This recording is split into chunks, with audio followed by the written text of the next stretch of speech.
Come on, Snake.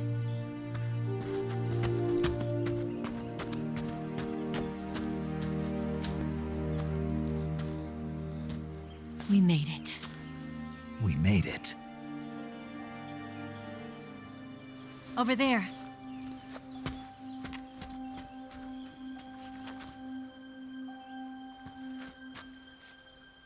It's the boss, isn't it? I'll go get the wig ready to take off. Right. I'll leave you two alone. But come back in one piece, okay?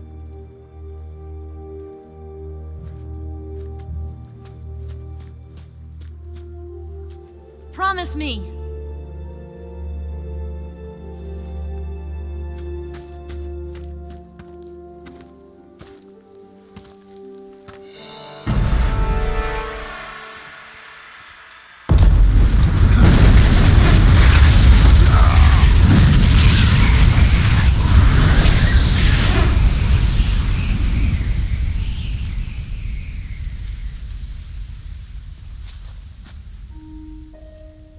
Life's end.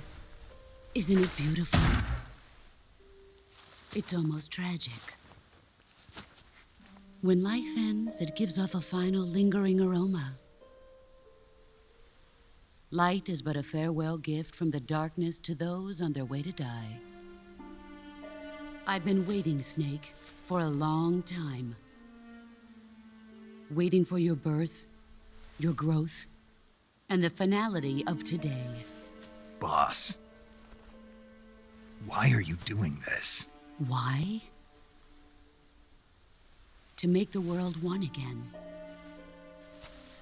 The world used to be whole. But with the end of the Second World War, the philosophers began to fight amongst themselves, and the world was torn apart. The Cobras, my comrades who trained and fought alongside me, were torn apart as well. The foibles of politics and the march of time can turn friends into enemies just as easily as the wind changes. Ridiculous, isn't it?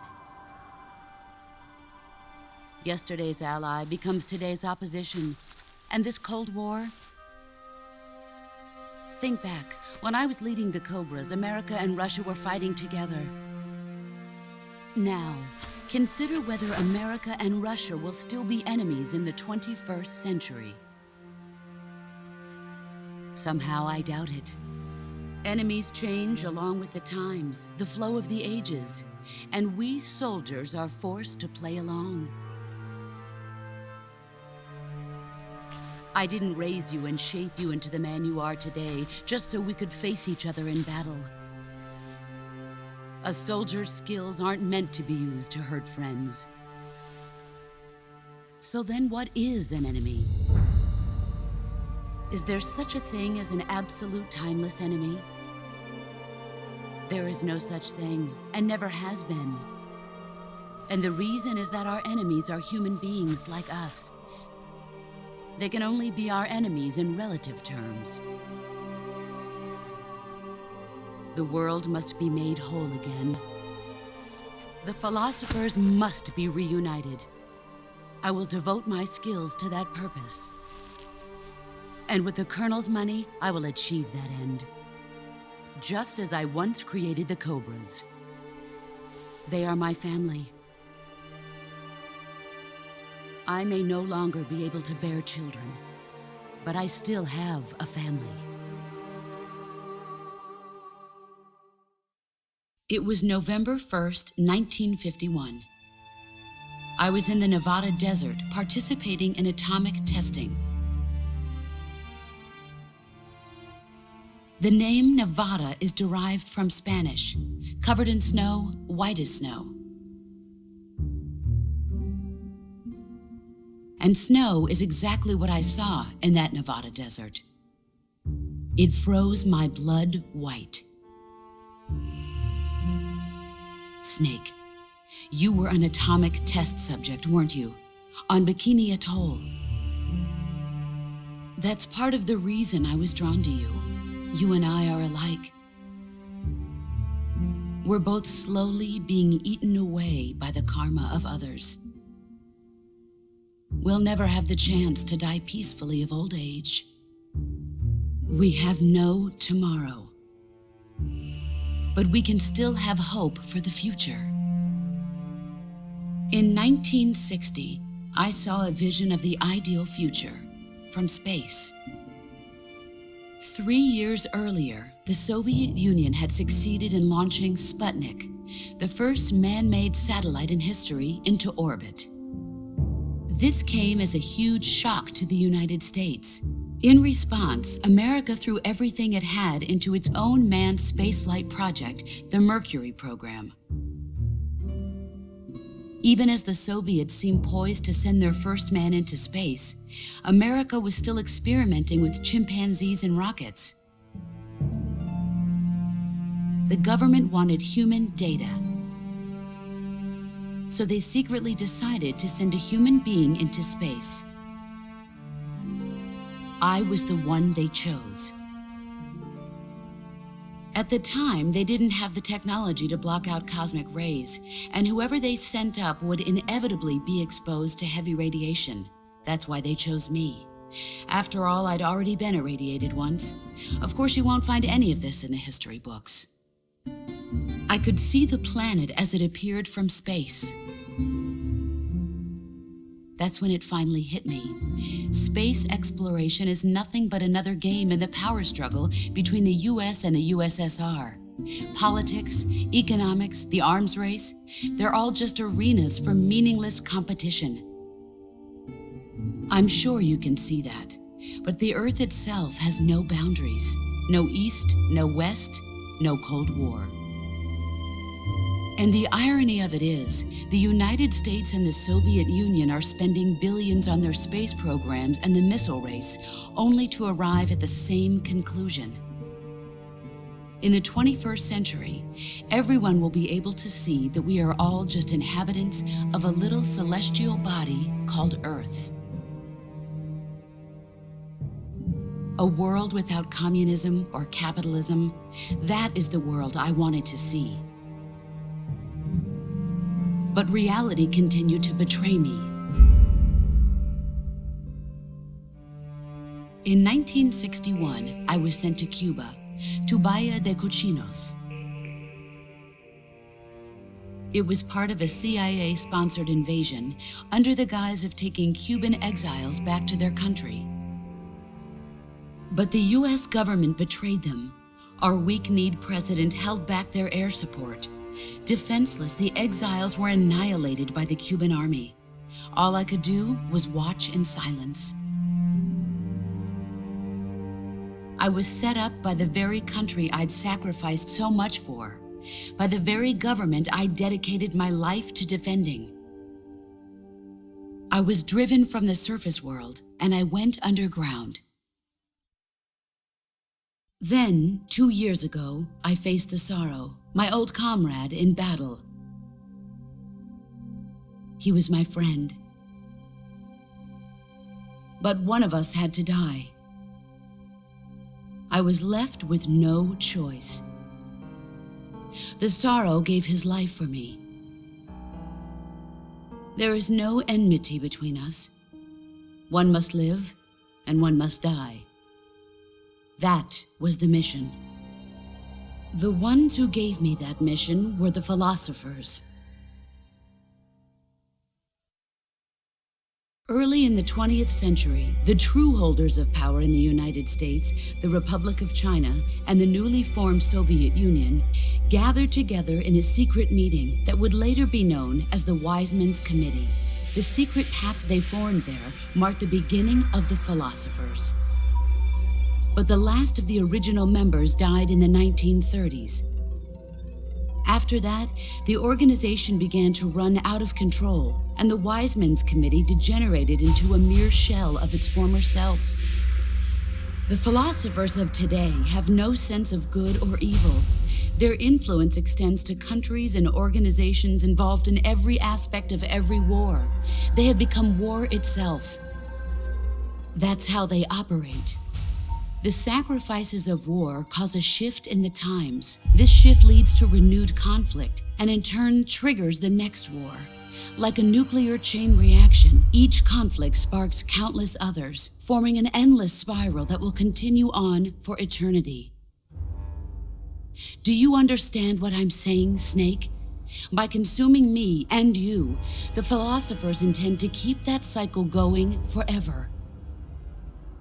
It was my father who explained all of this to me. He was one of them. You see, I am the last remaining child of the philosophers. But after he revealed the truth, my father was killed by that same shapeless, formless organization. And my father isn't the only thing the philosophers have taken from me. In June of 1944, the Cobras and I took part in the landing at Normandy. We'd been given a top-secret mission to locate and destroy enemy V-2 rocket installations. I was pregnant at the time. The sorrow was the father. I gave birth on the field of battle. A beautiful baby boy. But my child was snatched away from me by the philosophers.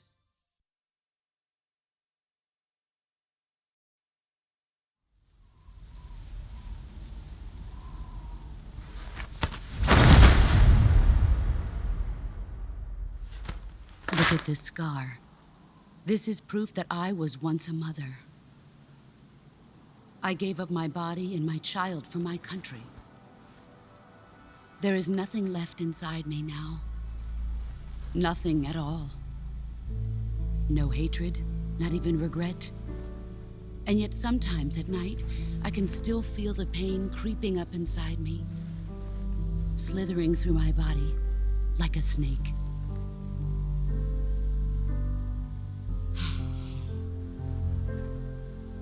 I've never talked this much about myself before. Thanks. Thanks for listening to me.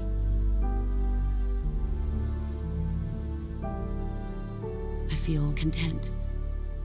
Snake, commence the operation. I raised you. I loved you. I've given you weapons, taught you techniques, endowed you with knowledge. There is nothing more for me to give you. All that's left for you to take is my life, by your own hand. One must die, and one must live. No victory, no defeat. The survivor will carry on the fight.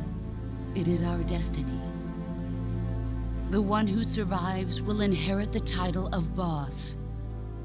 And the one who inherits the title of boss will face an existence of endless battle.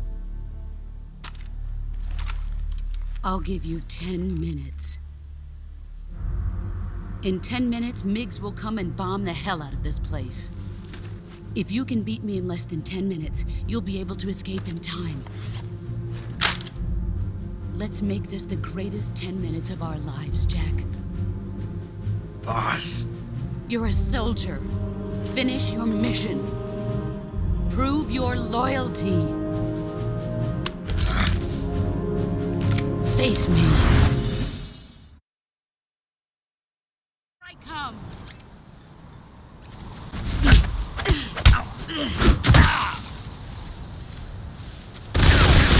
Heads up, Snake.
play rough. Pathetic.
Take this.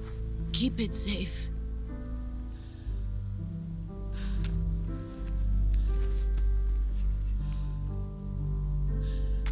It's our only hope.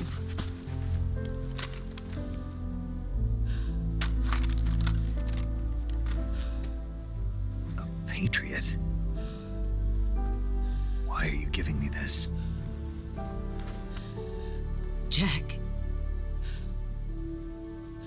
Or should I say, Snake. You're a wonderful man. Kill me. Kill me now. Do it.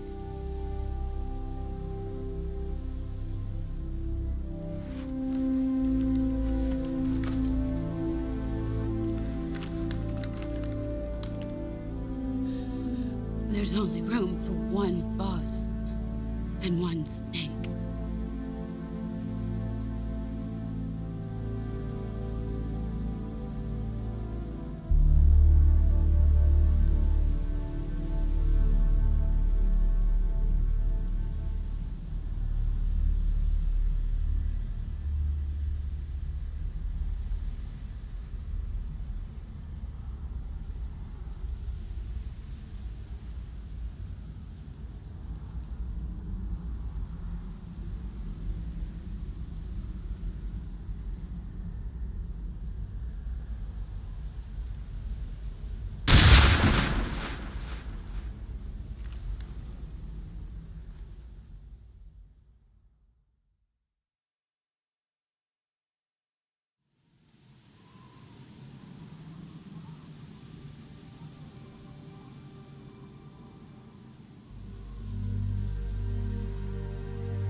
Ready to go, Snake?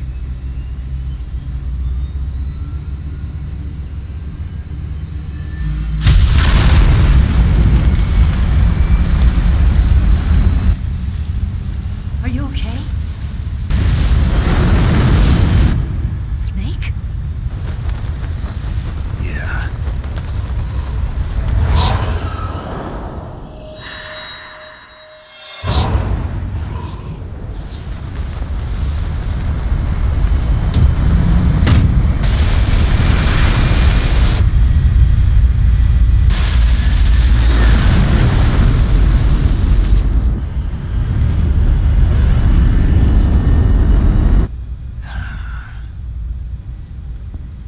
I told you you could trust me.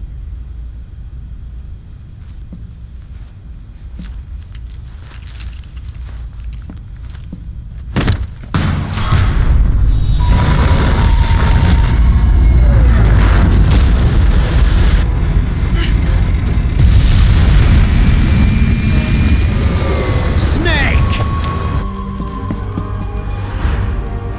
Ocelot! We're not done yet!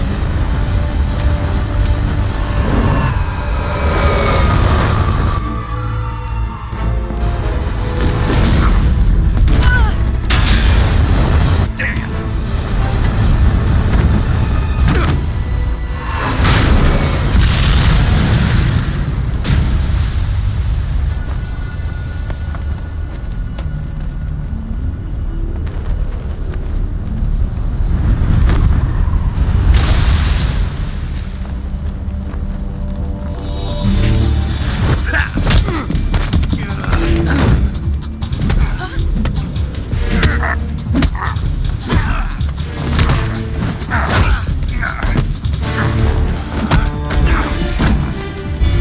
Too heavy!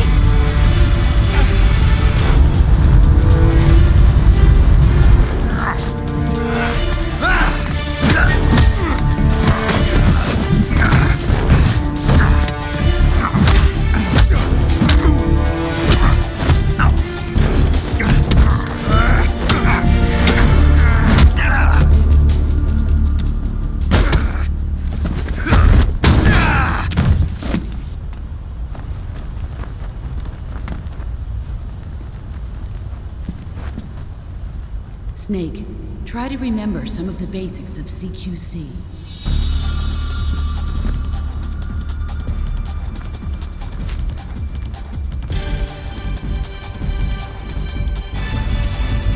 Not good!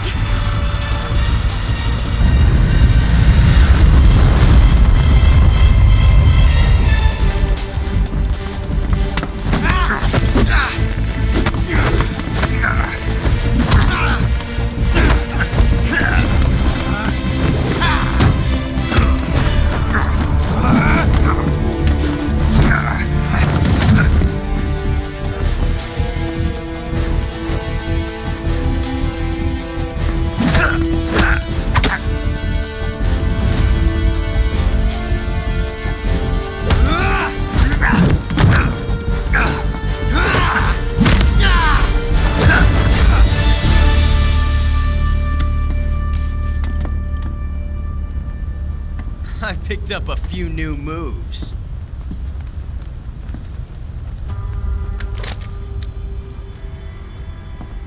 Huh. It doesn't feel right to shoot an unarmed man. But I'll get over it. Eva!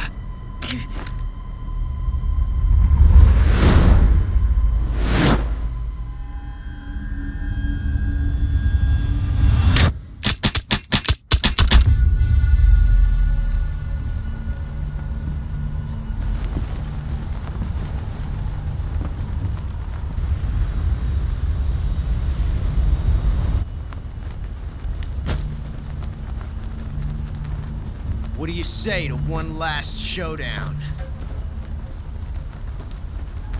Yeah, all right.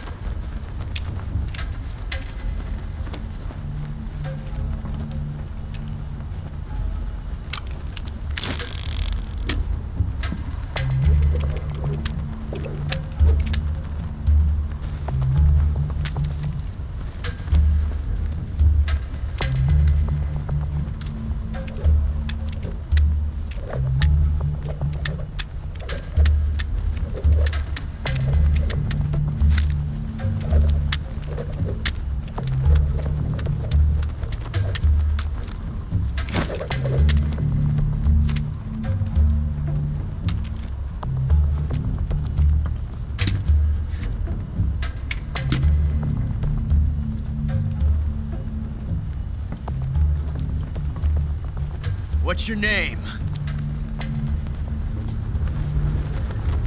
Snake. No. Not that name. You're not a snake, and I'm not an ocelot. We're men with names. My name is Adamska. What's yours? John. Very well, John. Plain name. But I won't forget it.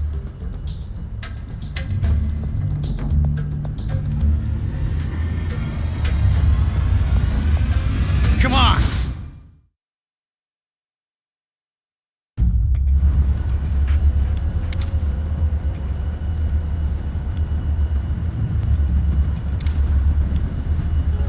Pick one up already!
It's a blank.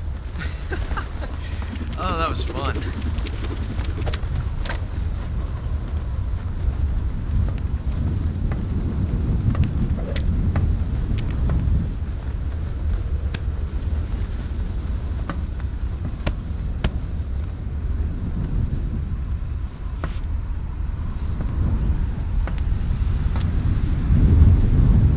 Till we meet again, John.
We made it. Yeah, we sure did.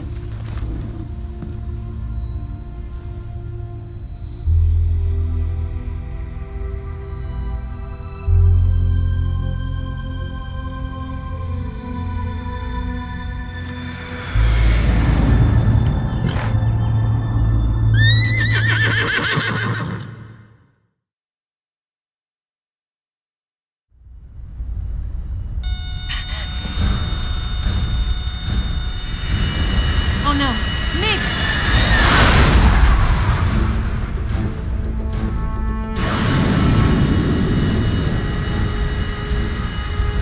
There's no way out! What are we gonna do? We've come too far to let them stop us now.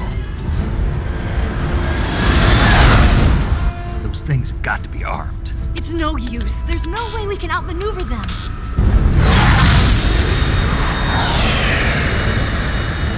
They're gonna shoot us down. We were so close. Weapon systems on. Locked on target. I got tone. You were great, Eva. Huh? Thanks.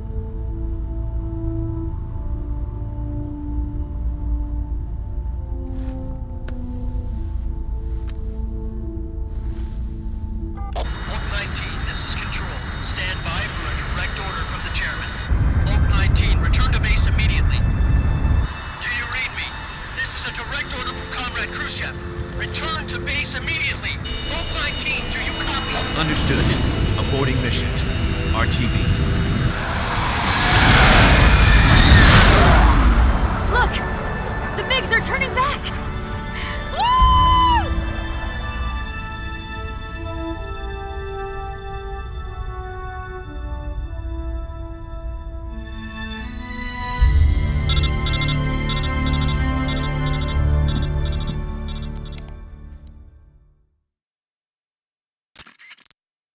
Well done, Snake. The MiGs disengaged. Most likely under orders from Khrushchev. Is this his way of helping us? Who knows? Maybe he didn't want things to get messier than they already are. Or maybe he just wanted us to owe him one. The important thing is, you made it out alive. As long as Khrushchev is with us, I don't think they'll be coming after you. It should be smooth sailing all the way to Alaska. I'm sending someone out to Galena Base to meet you. To meet me? The DCI and the President himself are waiting at Langley. Don't keep them waiting.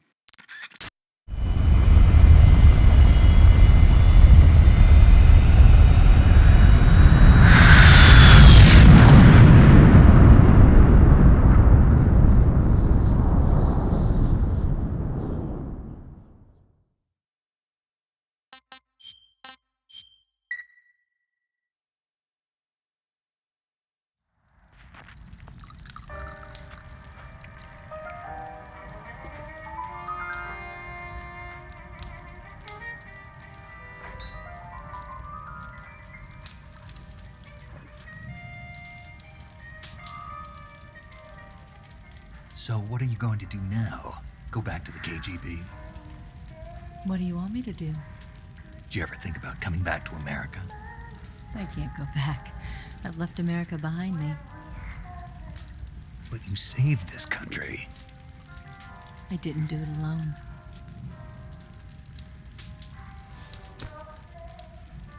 And I still owe you a dinner.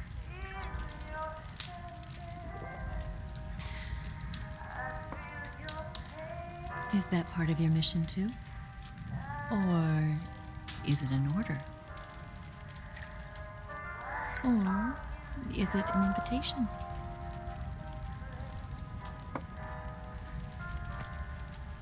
Or a proposal? I don't take orders from anyone now.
Scholars tell us that the first spy in history was the snake in the book of Genesis.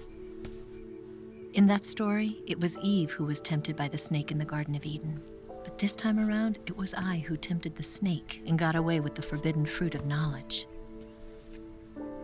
Forgive me, snake.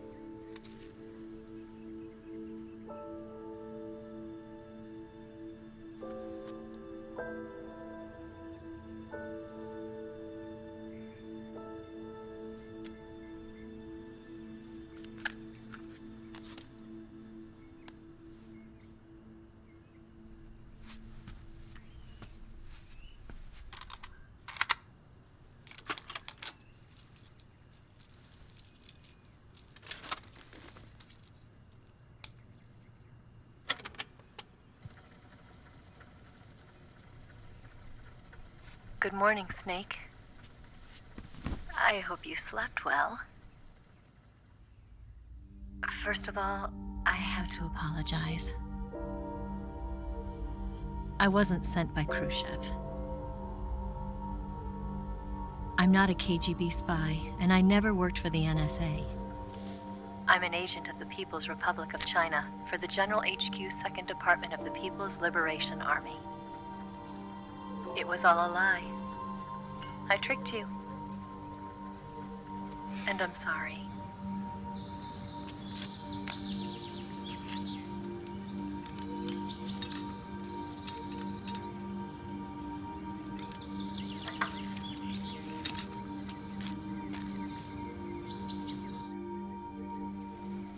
The philosophers still exist in China, too.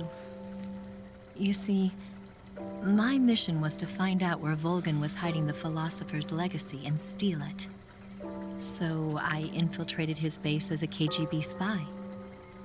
The 2 NSA codebreakers who defected in 1960 were actually both men. The real Adam never showed up at the meeting place, saving me the trouble of having to eliminate him. I sneaked in by pretending I was Eva. And you and Sokolov and Volgan, you all believed me. The philosopher's legacy was originally held in common between the US, Soviet Union, and China. We couldn't let the Russians and the Americans take it all for themselves. The Chinese government had its eye on the legacy, too. I got the film containing the legacy, and also the nuclear missile launch data from the Shagohod. 5 years ago, the Soviet Union stopped supplying us with nuclear weapons technology. Since then, China's Liaodong easing, hydrogen bomb, and space rocket projects have fallen behind. But with this data, our country will be able to develop its own nukes. We'll create a deterrent force to rival those of the US and Soviet Union. Everything has gone according to plan, thanks to your help. I, too, am one of the philosophers. I'm an agent of the philosophers, a graduate of one of their charm schools. I was raised in a joint US-Soviet-Chinese facility to become a sleeper agent. This was before the war. Back then, they were collecting children from all over the world. As a result, I'm indistinguishable from a native-born American. So it didn't surprise me when you and Volgan couldn't tell the difference. But she knew right from the beginning. She knew because before the war, she was at one of the philosopher's schools too, as an instructor. The boss was the only one I couldn't fool. She was the only one who knew I was a fake. She told me everything. Why did she open her heart to me like that? At the time, I couldn't understand it. But now, I think I do. Snake. She wanted you to know the truth. She chose me to tell you. That's why she saved my life. I've lied to you so many times, but not this time. My orders from the government were to obtain the legacy and to eliminate everyone who knew the truth about what happened. In other words, I'm supposed to kill you.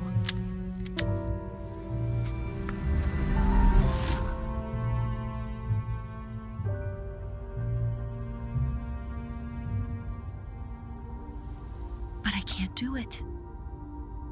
Not because we loved each other. And not because you saved my life. But because I made a promise to the boss.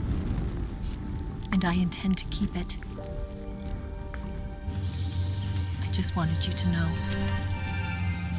And you have to live.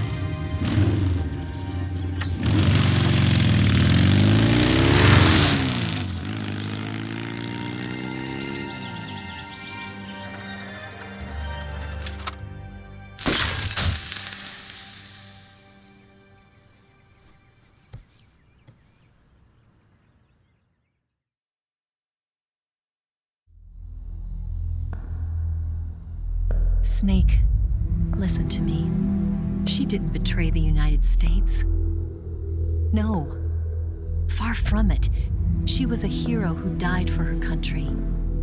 She carried out her mission knowing full well what was going to happen. Self-sacrifice. Because that was her duty.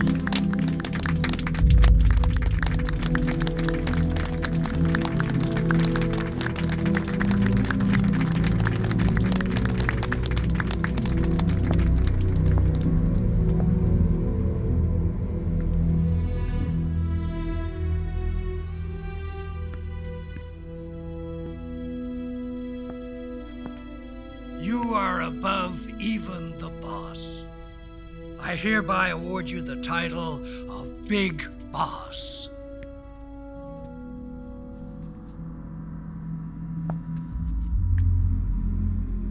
You are a true patriot.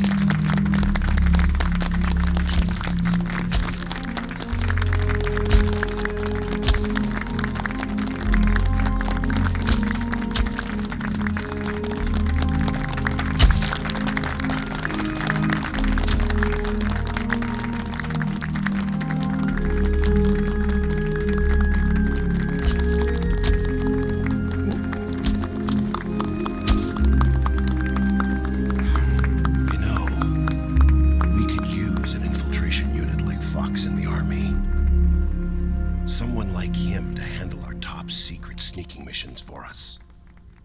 A man who combines the qualities of a soldier and an agent. The boss's defection was a ruse set up by the US government. It was all a big drama staged by Washington so they could get their hands on the philosopher's legacy. And the boss was the star of the show. They planned it so that they could get the legacy that Colonel Volgin inherited and destroy the Shagohod at the same time. Only a legendary hero like the boss could have earned Volgin's trust. Finding out where the philosopher's legacy was hidden was to be her greatest mission. Everything was going according to plan. But then something happened that no one could have predicted. Colonel Volgin fired an American-made nuclear warhead at Sokolov's research facility. Khrushchev demanded that the US government provide proof that it wasn't involved. They couldn't just abort the operation to steal the legacy. So the operation itself was greatly expanded and revised. The authorities in Washington knew that in order to prove its innocence, they'd have to get rid of the boss, and that one of their own would have to do the job. The public couldn't be allowed to find out about it. Not ever. This, they concluded, would be the best way to keep the whole thing under wraps. The boss wouldn't be allowed to come back home alive, and she wouldn't be allowed to kill herself. Her life would be ended by her most beloved disciple. That was the way the government wanted it. That was the mission she was given, and she had no choice but to carry it out. Her death at your hands was a duty she had to fulfill. Out of duty, she turned her back on her own comrades. A lesser woman would have been crushed by such a burden. The taint of disgrace will follow her to her grave. Future generations will revile her. In America as a despicable traitor with no sense of honor. And in Russia as a monster who unleashed a nuclear catastrophe. She will go down in official history as a war criminal. And no one will ever understand her. That was her final mission. And like a true soldier, she saw it through to the end. But I think she wanted you of all people, to know the truth. She wanted to live on, in your memory. Not as a soldier, but as a woman. But she was forbidden to tell you herself. And that's why she told me. Snake, history will never know what she did. No one will ever learn the truth. Her story, her debriefing, will endure only in your heart.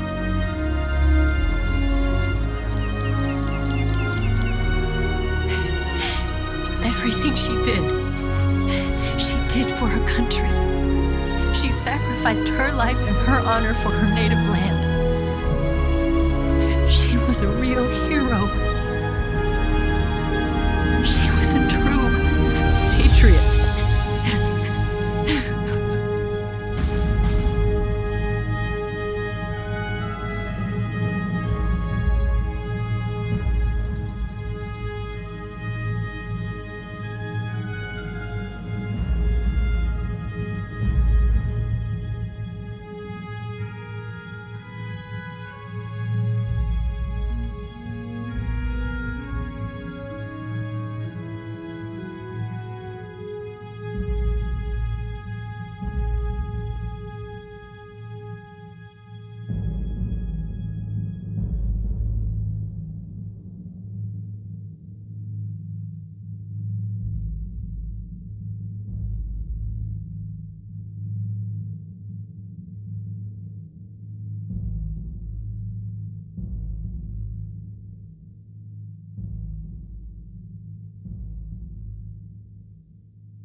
Yes, Grozny Grad and the Granin Research Facility have both been wiped out without a trace. I understand, sir, but they were necessary sacrifices. Yes, the CIA has taken care of the boss themselves. I believe the White House will be satisfied. Khrushchev is finished. Your time has finally arrived. Yes, the American president is relying on us to keep a lid on the whole affair. We've got him by the balls. It should make a valuable trump card in future negotiations. Yes, Chief Director, of course. I'll keep the KGB informed.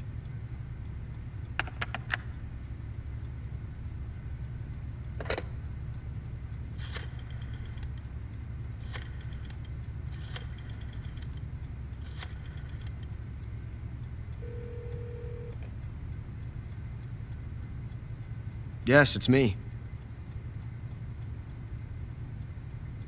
The boss has accomplished her mission. The philosopher's legacy is now safely with us, in America's hands. With this money, yes, the philosophers can finally be revived. The film we handed the Chinese was a fake. Peking must be in an uproar right about now. I'm afraid so. Only half the money has made it back to the United States. The KGB must still have part of the legacy. Yes, the weapon has been reduced to ashes. That's right. Grozny Grad has been obliterated by the Davy Crockett we brought in as well. Yes, that was the boss's work too. Speaking of which, I've obtained something from Granin that you might find interesting. It's a revolutionary new nuclear attack system. Perhaps it might just come in handy someday. Yes, we have Snake to thank for that.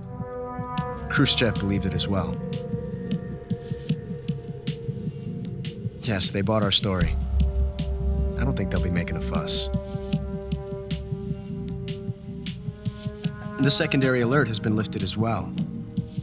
And the Soviets still haven't discovered my true identity. They have no idea that I've been triple-crossing them. I will continue my activities as a contact for the new government. Yes, it appears that no one knew that I was Adam.